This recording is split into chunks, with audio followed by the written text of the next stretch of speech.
Hey guys, so I'm going to show you how to get the old Roblox cursor back, guys. You want to go to Roblox player, open file location, then you want to go to open file location, content, textures, then you want to find arrow cursor and arrow far cursor.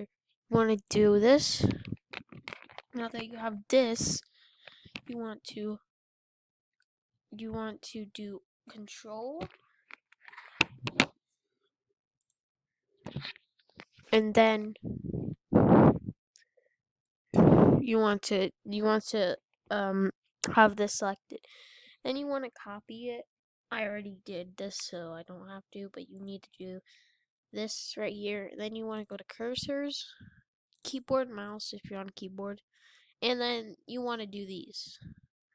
Then you just want to go in a game.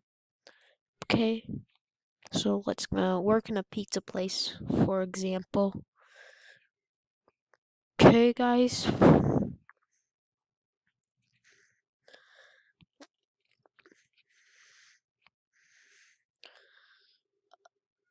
Then you want to wait for it to load and see. There you go.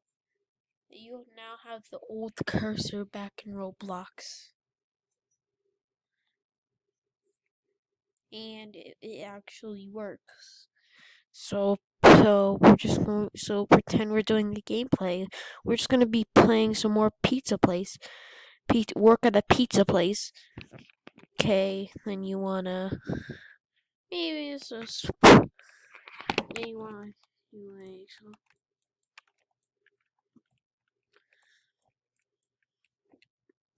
Then you can do the glitch I showed you in last video.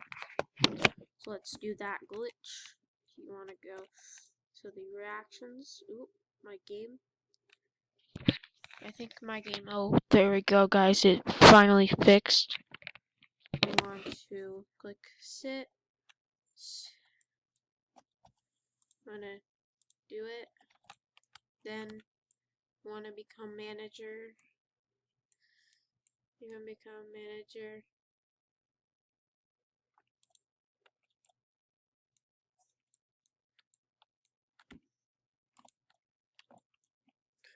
And yeah, that's basically how to get the old Roblox cursor back. I'll see you in the next video. Bye, guys.